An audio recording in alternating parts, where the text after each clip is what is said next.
Hi, everyone. Hope you're having a beautiful Sunday afternoon. My name is Erica Ives, and I am the CEO here at Mindful Path.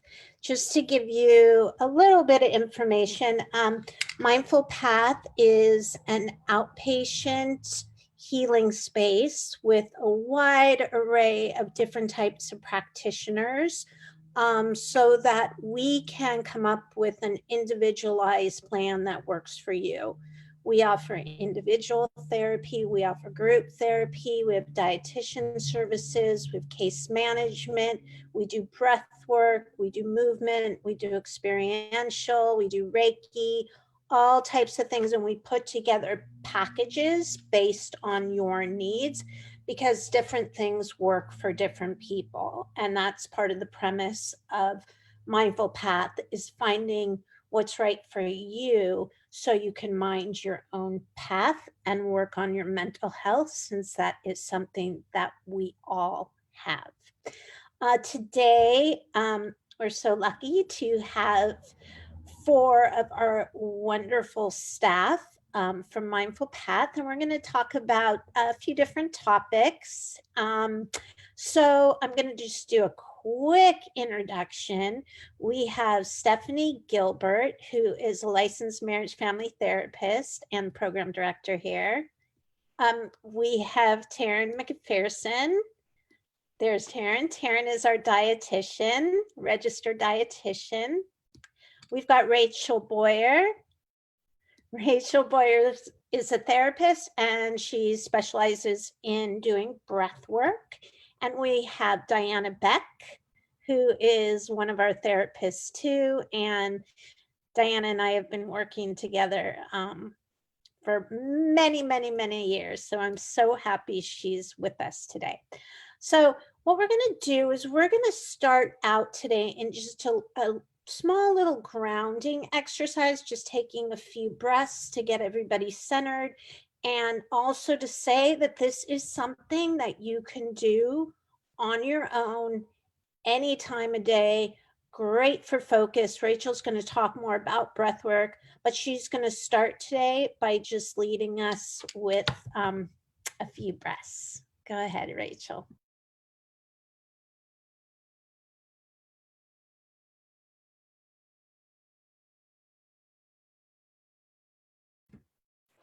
Okay, sorry. So this is what I want everybody to do. Just get comfortable where you're sitting and close your eyes and take a deep breath in.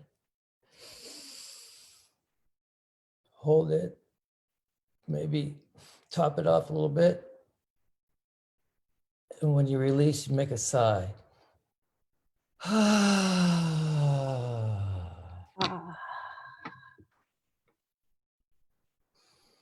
Okay, one more breath.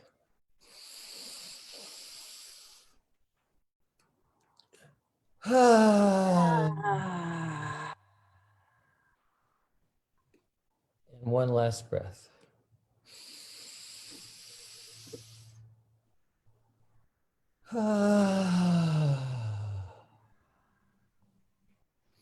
Just with your eyes closed, just for a minute, just check in with yourself and see what it feels like to be inside of your body right now.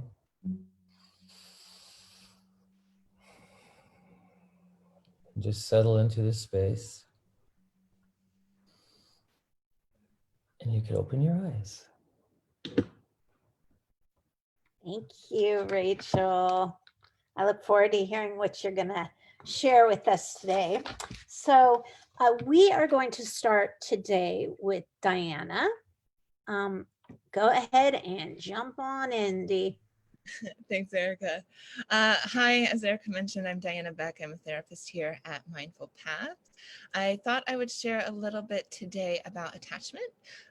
With a lot of my clients, we uncover attachment issues, and often this stems from our early relationship with our caregiver. So part of attachment is taking a look at our current relationships, seeing what our role is in those relationships, seeing how we view ourselves through the lens of our relationships. You know, part of our identity is actually created and conceptualized through our attachment style. which, as I mentioned, begins in our early years with our parents or our primary caregiver. So what we notice is that if there is a rift in that early attachment style, that tends to play out in the current relationships that we have. Relationships really create meaning in our life. They really give us positive support, love, validation, fulfillment. So if we don't have meaningful, strong relationships in our life, then we see issues coming up. And that can feed into our self-esteem, our self-worth. Maybe it prevents us from seeking employment or school or going after what it is that we really love that would get us fulfillment. So part of the work I do is, as I mentioned, uncovering this attachment style, really getting to the root of what that is and how it's been impacting your life. And then we see how we can rectify some of that, or even utilize acceptance for the pieces that we can't quite rectify. So some tips about taking a look at your attachment style: look at the current relationships that you have. Look at the communication style. You know, is it hostile? Is it open? Is it free-flowing? Does it feel pressured in some way? These are all clues to what's going on with your attachment. And then I'm there to help you figure out what this all means and how to rework that.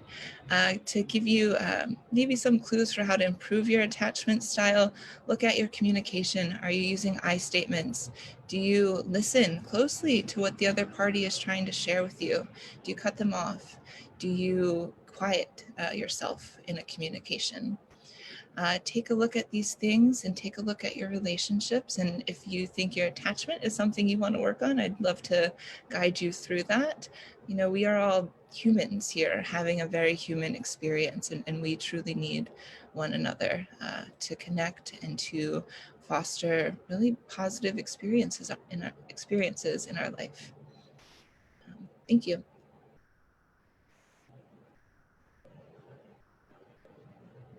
Oh, Erica? Thank you. I didn't have my glasses on. Thank you, Diana. It's so important to talk about attachment. Can I ask one quick question? With the therapeutic relationship, how can that come into play in creating new healthy attachment styles? Oh, that's absolutely huge in the process here. You know, often it's the relationships that the clients form with the therapist, or like myself, for example, in the room, is a direct correlation to how to repair the relationships outside of the room. So in the space that would be created in a session with me, for example, it's safe for you to get angry at me. It's safe for you to go into that dark place that you had with a, you know, former relationship or whatever it might be. And we're going to see what comes up in the room and go into that together and use the safety and the connection of the alliance that I have with the client to really, you know, rework some of those faulty beliefs or assumptions, or even like role playing, how to do a more appropriate style of communication. We could use that too. Yeah, we know that the therapeutic relationship, so much healing happens in the context of that relationship because there's so much emotional intimacy that occurs, like showing all aspects of yourself, right? And yeah, and having you on the other end. Right. You know, the therapeutic alliance could really be seen as developing a more secure attachment style, and that gives the client a reference point that they are able to actually create a secure attachment. So creating that in the room and then translating it outside, you know, is just a truly beautiful experience.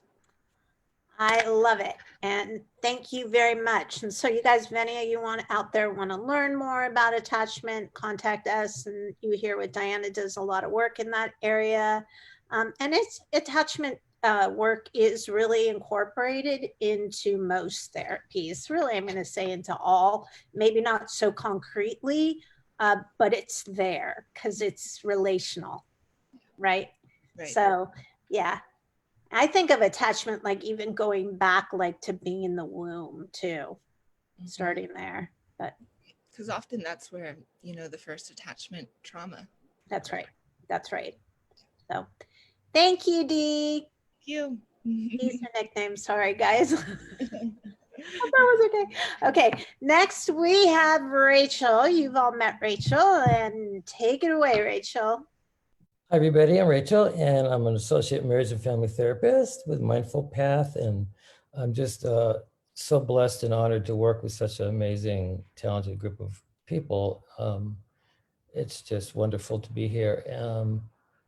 I do several things, breath work being one of them, and that's what I want to talk about mostly today. But I also, of course, provide therapy, couples therapy, and I work a lot with the LGBTQ community, especially transgender women as well. So, yeah, some of the other things I do. Breath work for me has been both a personal journey and a journey of learning how to integrate breath work into what I do as a therapist and being able to provide this amazing gift to others who are seeking things such as self-fulfillment, a greater sense of self-empowerment, a greater sense of self-love, maybe a sense of inner confidence that you may feel like you're lacking. These are just some of the things that breath work can provide for people and has consistently done in people's lives for as long as it's been around. Breath work's been available in a therapeutic setting for probably about the last 20 years or so. And it has proven to be a very powerful transformational tool for therapists and for individuals that regularly use breath work in their lives. So what I'd like to talk about really is the process of breath work and how this process can unfold really a new sense of who you are, a sense of worth and value and self-love that I know as a therapist, so many people tend to lack, especially in the area of self-love.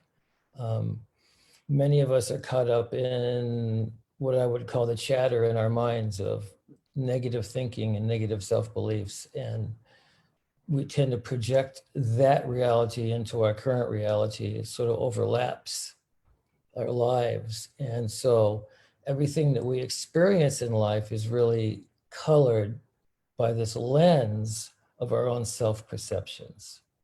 And we project these self-projections into our lives. And of course, oftentimes we're not aware that that's what we're doing. And we tend to believe that this experience we're having is actually objective reality when it's not. And so breath work helps an individual to cut through some of these layers and to be able to see more clearly what's going on in their lives. It's just one of the things that breath work can do. The underlying foundational truth of breath work is that all of us have what we call an inner healer within, a sense of inner wisdom. Some would call it the higher self. And the process of breath work helps an individual get to being connected to that higher self and being able to listen to the voice of their own inner wisdom. And that is where the real transformation takes place in a person's life. So that's what we're always guiding people towards. The type of breath work that I do is not facilitated by me, but it's facilitated by your own inner healer. And for many of us, that's somewhat of a foreign concept. However, in breath work, it is what happens to everybody who does it.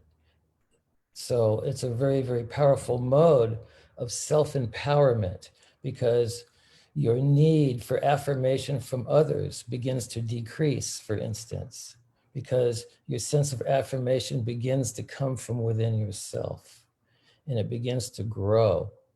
It's a wonderful, amazing process. Many of us live with this sense of inner emptiness, this void inside. I used to call it the black hole. And really what that void inside implies is that self-love needs to be filled into that place.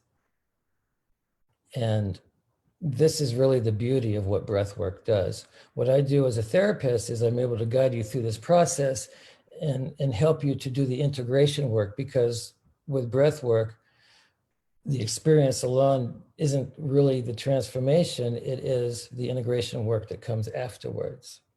So that's what I could provide for individuals who are interested in going on this journey. So I think that's it. Thank you.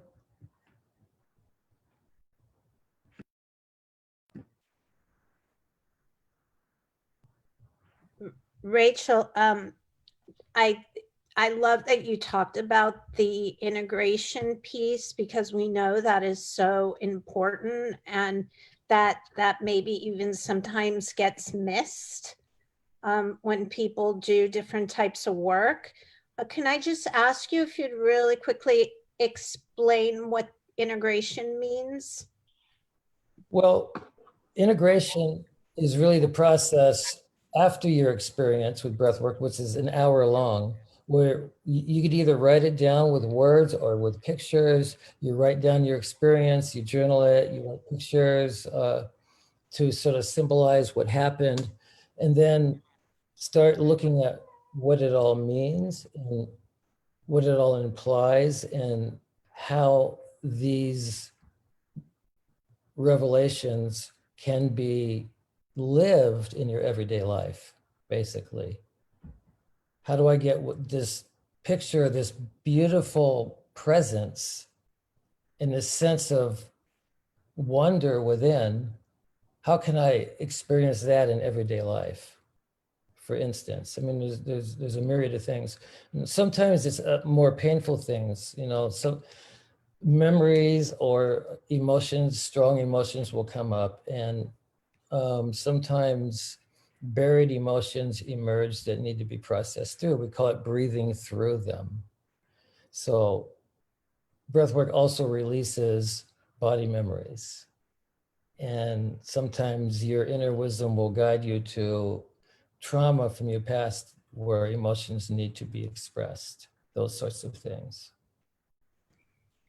And it's such a good adjunctive type of treatment to bring into somebody who's already doing therapy. So at Mindful Path, somebody might be doing therapy, and we might see that they're struggling with trauma or they're struggling with anxiety. And so we might refer at that point to Rachel if we're working on the breathwork piece. Mm-hmm. And she can do that, and then we can, you know, work together too as a team. But that integration piece is so important. So thank you very much for bringing that one up.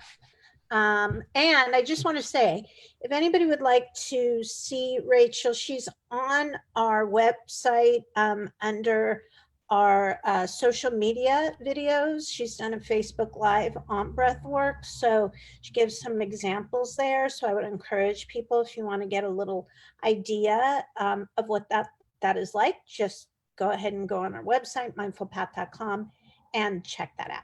So thank you very much, Rachel. And next we have Taryn, our dietitian. Take it away.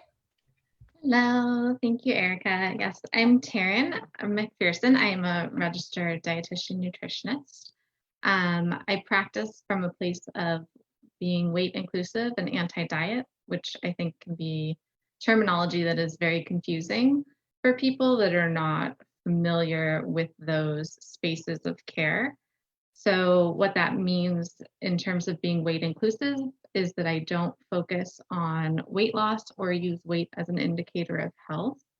And being anti-diet means that I don't prescribe diets that are restrictive in nutrients or calorically with the goal of changing body size. So what I do focus on is intuitive eating and helping people relearn really to eat intuitively.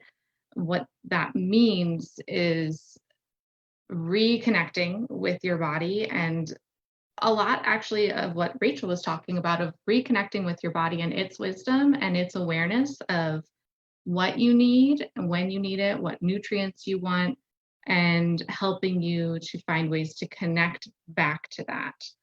we're all born with the ability to eat intuitively. And then as we go through life, whether early on or later in our lives, the messages we get from outside start to mute a lot of the internal knowledge that we have. So things like our hunger cues start to go away when they're not answered.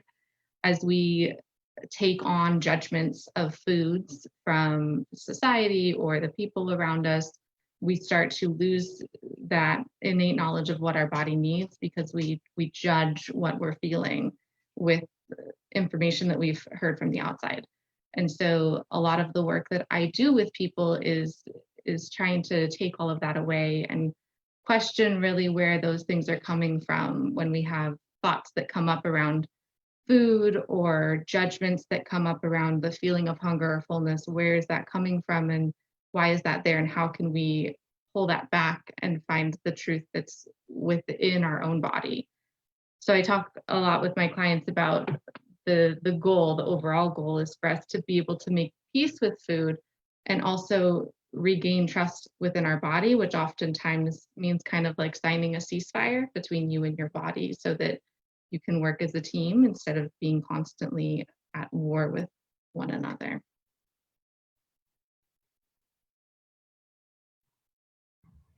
And intuitive eating is important for everyone, right? This isn't like just a thing about people who suffered from eating disorders, or can you talk a little about that on like why it's kind of beneficial for everyone? Absolutely. So it's important for everyone and everyone can do it. We all have that ability. And it's important because food is such a part of our lives. And when we are not eating intuitively, that means that there's usually judgments around food, there's stress. Even if there's not like an eating disorder or disordered eating, there's still stress, there's still overwhelm, there's still a lot of guilt and judgment that comes up around food. And that is not the purpose of food. So food doesn't just nourish our bodies. The purpose of food is also to nourish our souls, to give us a way to connect with each other, to a way to show love and care for one another. And when food has all of that negative stuff surrounding it, we don't get all of those other things that come with it. And so to me, that's the biggest reason why intuitive eating is important for everybody to understand and to be able to reconnect to.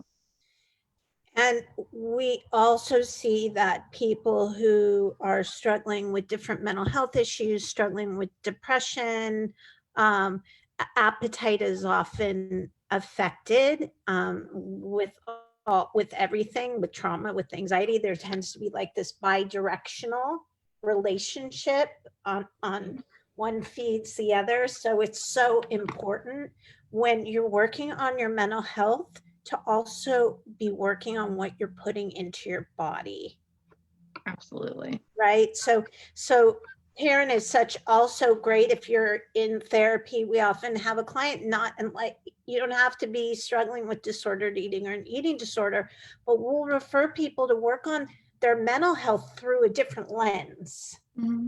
So we are very lucky to have Taryn. And if you want to learn more about Taryn too, and we have some videos where I interview Taryn about anti-diets and talking about the different why diets don't work. Mm-hmm. It's on our YouTube channel, Mindful Path Inc. It's also, our videos are all on our website too, so you all can take a look at that. Thank you, Taryn. Thank you. And next we have Stephanie Gilbert. Hi, it's nice to be in a larger group today. It's normally just you and I, Erica. Not just me, huh? I know. What do you say? You getting sick of me? No. But it's just good to include more people. Yeah. So thanks, Erica. I thought today I would talk a little bit about CBT. So that is cognitive behavior therapy. I know we've kind of talked a little bit about it in previous lives, but I thought I'd talk more kind of about a brief history and kind of some good things about it for clients to know ahead of time and kind of do maybe an experiential, Erica, if you're even up for it. So, okay. So really briefly, if you want any more of the information that I talk about, you can just go to beckinstitute.org. more information is on that website, and I've pulled everything from this 5-minute talk from there today. So really briefly, CBT was created by a man named Dr. Aaron Beck, who just had his 99th birthday a few days ago. So he graduated in 1846 from Yale Medical School and was training as a psychoanalyst, which is basically what we think of as traditional talk therapy, and discovered principles and things with working with clients that later became what we know as CBT therapy. So right now, currently, they have an institute in Philadelphia. His daughter, Dr. Judith Beck, is the head, and they do training all throughout the year to train, and with the latest research, to train therapists on the latest to help clients using CBT.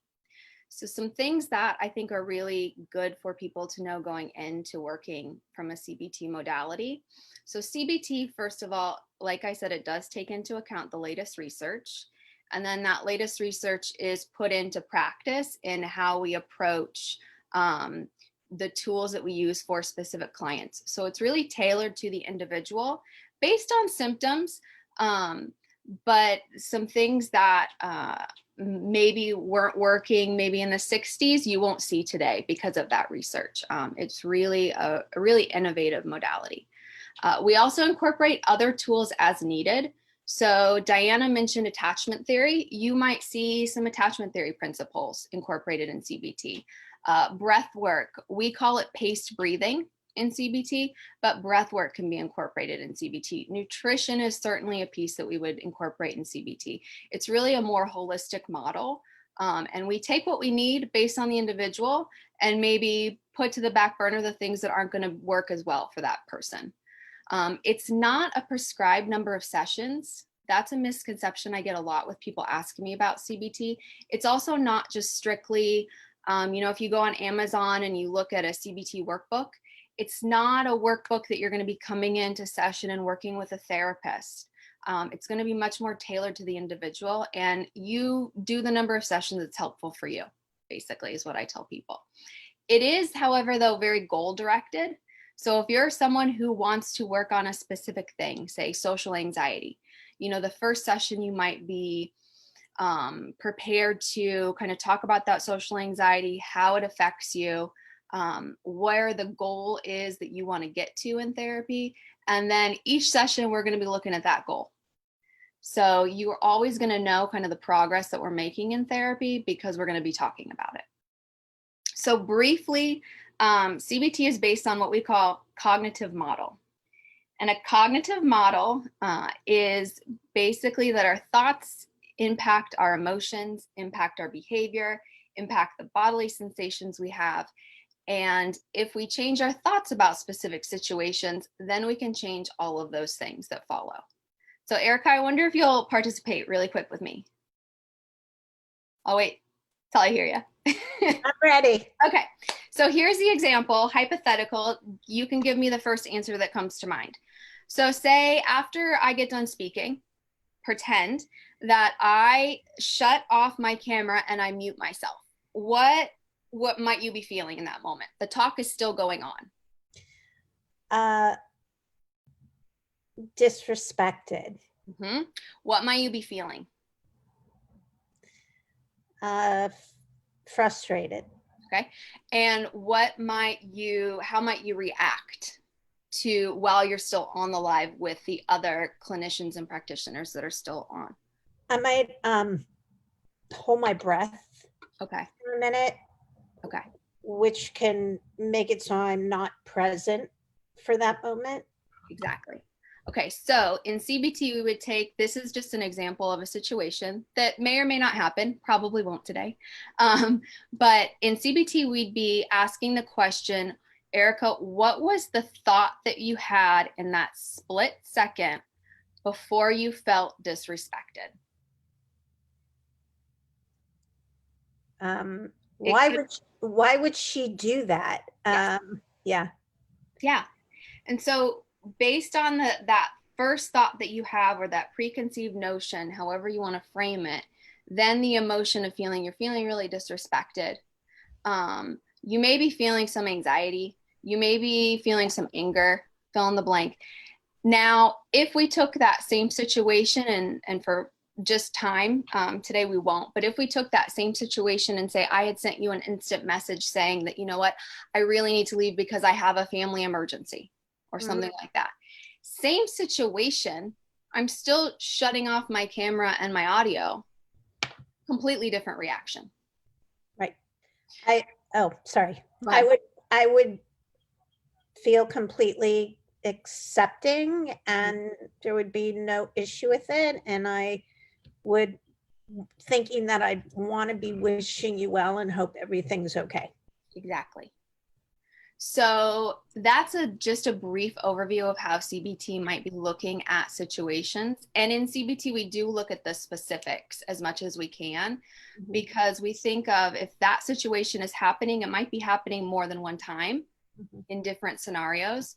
And how can we look at the emotions that are triggering? And we use various tools for that, but that's just a brief overview of where we would start. And to finally, just to give you an idea of CBT, so it's used for anxiety disorders, depressive disorders, PTSD, bulimia, anorexia, OCD, but it's also used for things like chronic pain, chronic fatigue syndrome, migraines, colitis. The tools have been shown actually not only to help what we think of as mental conditions, but also some physical conditions too. It's had good outcomes. So it's all about our perception, right? Because in that example, the event remained the same, turning off the camera, but my perception shifted, therefore my feeling shifted and all of that. And I want to say, like when you were talking about kind of integrating other types of therapies too, Stephanie and I have done actual work with clients where we've done sessions together and Stephanie's coming from the CBT perspective and I do a lot of somatic experiencing body work. And so they can be really, really complementary to one another. And because we're in the same team and we're together and, you know, people receive many different services from us, we're able to do that together. And we're able to give a client really, really great treatment because of the continuity of care, because all of us, that goes with everyone here, we communicate, you know, we talk about it. So if you're an individual who's at Mindful Path, like you're receiving different services, maybe you're in a group with someone, you're doing breath work with Rachel, you're doing, you know, some dietitian work with, or nutrition work with Taryn, like they're communicating. We have meetings every week. So continuity of care is great. So, yeah. Oh, so sorry. Wait, I was just gonna say, when we work together, I often say to clients, you know, I'm working from the top down and you're working from the bottom up. And it's a really nice collaboration of services. And that's one of the reasons why I love CBT, because it does collaborate so easily with other modalities. And we also have, Stephanie has some videos up too. And we also have a video up that we did a live where we actually do some integration of CBT and somatic experiencing. And you can also find that on our website and on our YouTube channel. And oh, I want to ask you one more question, Stephanie, about a CBT. You mentioned this a little bit, but is it really like tailored to each individual? Extremely tailored. Okay. So not only tailored, but research is done specifically with, say, research for depression versus research for general anxiety disorder. So they've really honed in on the tools that work for specific things that clients would be coming into therapy for. And that's a real strength of CBT right now, is the research that's done. Great. So we did have a couple questions so far that have come in. So the first one actually was for Rachel. Rachel, the question is, how did you get started in breath work? Oh, a subject I love to talk about, breath work.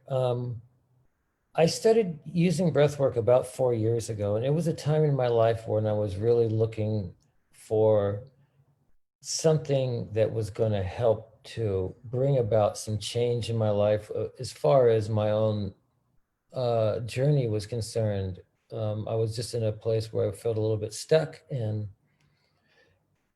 was hoping that something would be out there to help me. And when I ran into breath work, it was sort of by accident because a friend of mine just told me about a breath work workshop that was going on. And at first I didn't really seem interested in it because breathing didn't seem to be particularly exciting for me. So I said no, and she kept pestering me about it. She just wouldn't stop until I went. So I finally went, and the breathwork experience, my very first one, was life-changing for me because it connected me to a deeper sense of myself that I hardly even knew existed at the time. And I had this experience of myself that was profound. And my own inner healer, because I didn't know what that voice was at the time, I had no name for it, showed me how my past had been blocking my life. And it showed me specific instances in my past and showed me what my life would look like once I was free from these blocks. It was very profound. I mean, all of that I got in an hour and a half doing breath work. And so I became a breathwork student almost immediately because of that first experience. And I've been practicing it ever since. Thank you.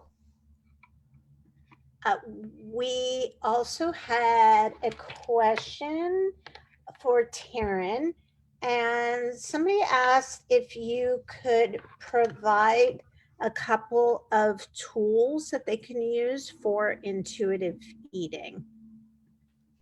Sure. Yeah. So especially in the beginning, I think some of the tools that I have people use the most are breath work, really, in like in terms of connecting with the body and like really starting to be aware.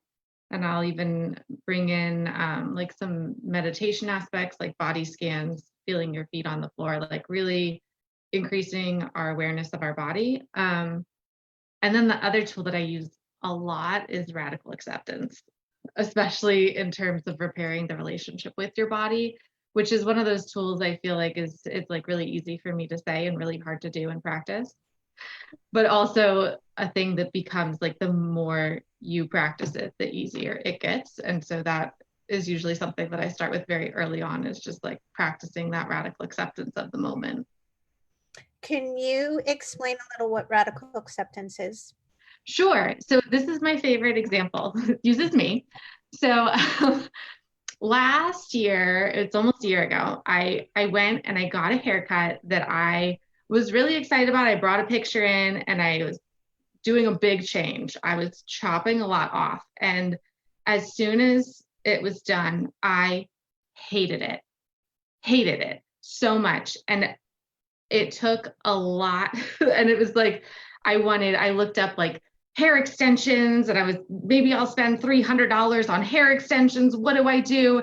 And I really had to like take some breaths. And it took me like a week to get to this place of like, I just have to accept that this is what my hair is right now. Like, this is it. I cannot change the fact that it is so short. I can't make it grow faster. I don't have $300 to spend on hair extensions. That's not something that is going to happen. This is my hair in this moment. And I have to accept that. And I can't keep thinking about it every second of every day. And really, like, that is radical acceptance. You take the moment for what it is. You recognize that this is the moment that you're living in, and that's it. And you have to just let it go and continue doing the work. That is a great example. Thank you. Thank you. Can I just bring that though into with you, Diana, because you do, I know we're not talking about today and we won't be getting too into it, but you do a lot of also DBT work, dialectical behavioral therapy, and radical acceptance is a concept. Sort of where we want to get to.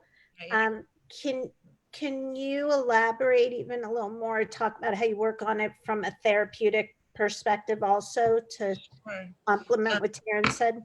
Absolutely. so much power and peace that can actually be found through the use of radical acceptance. With that, it doesn't mean that you necessarily approve of what's going on. It doesn't mean that you like it. You can hate it, you can despise it.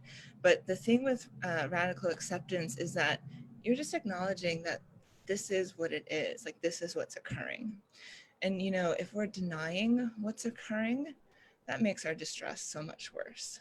So if we can release and accept, then it brings that peace that I was talking about. And through you know, it's interesting because even in pain and discomfort, there can still be joy. And that's what radical acceptance brings us to. So you don't have to approve of the situation, but you just have to acknowledge what it is. Because even if you can't change it, what you can change is your behavior, so your response to what's occurring, or your thoughts. And that's some CBT stuff that Steph had mentioned. And through changing your thoughts or your behavior, that's where your power is. And that's your opportunity for growth and change. Yeah. I love the way you said that. That was great. Stephanie, did you want to elaborate on that at all? Because you were nodding your head. I completely agree with Diana.